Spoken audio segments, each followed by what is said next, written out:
From the outside, Tim and Patty Smith looked like they had it all. We had a condo, we had jobs, we're smiling in all of our pictures, that from back in those days. I think everything was based on the dollar.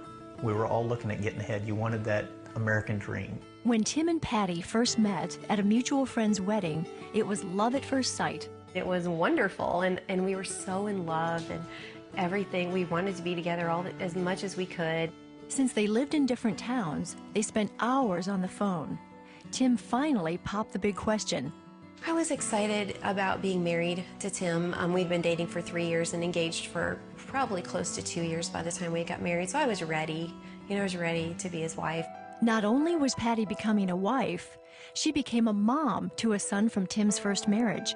I had a whole day of, oh my gosh, can I be a mom to this child? And what kind of mother am I?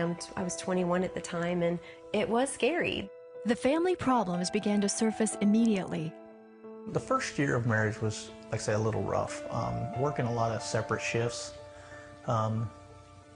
just kind of trying to make ends meet. A lot of times we were like passing ships where, he would come home and I was already gone, and then I would come home, he'd be sleeping. It limited our communication.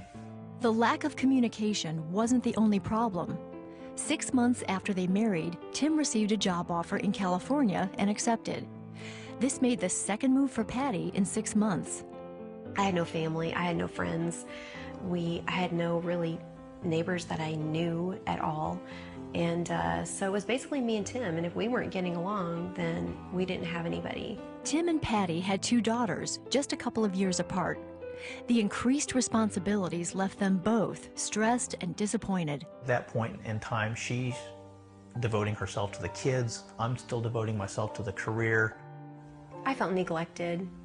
I did. I felt like I should be the priority, and I wasn't feeling cherished, and it was all about me, and I was letting, instead of talking about it, I would kind of shut down. If things bothered me, I would get angry, I would yell and scream. She would cry. Honestly, we lived a lot of our life like this, with just me coming in and going off the handle, her going in and crying, and that was it. We wouldn't talk about it, we don't fix it, we just get up the next day and hope. I think she was hoping it would get better, and I would hope it would go away. Tim poured himself into his work. I was just chasing the dollar. I would talk to my bosses at the time about where could we go, how could we do things. We were trying to figure out where we could go to make more money. Every time I thought I was where I wanted to be, I'd want something else. Tim moved the family 14 times in 9 years as he climbed the corporate ladder. The family kept jumping from one place to the next, and Patty's resentment grew. At one point, when Tim tried to move the family from Indiana to Kentucky, Patty put up a fight. I was finally planting my feet and said, I'm not going. I don't want to move again. And it was really hard. And I said, he said, I'm going with or without you. And I was fine with that. I was fine because I was done, and we were not getting along. We were fighting all the time. But Patty reluctantly followed Tim again and fell into a depression. One day she took her daughter to the library. She met a woman there who invited her to a Bible study. Although religion didn't play a big role in her life as an adult, Patty had grown up in church and realized she needed to turn to God for answers. Studying the Bible helped me be at peace with God. And so she sat with me and we read through The Wife of a Noble Character, Proverbs 31. And I had never read that before. and after she was done reading, she said, where do you see yourself in here? And I literally didn't see myself anywhere. And I felt like my heart really dropped. And I said, nowhere. And for the first time I was convicted. I'm like, God, I want to do this your way. I want to be the kind of wife that you want me to be. And so I'm not doing this right.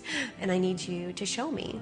Patty began going to church and reading her Bible. If I get mad, well, I'll pray for you.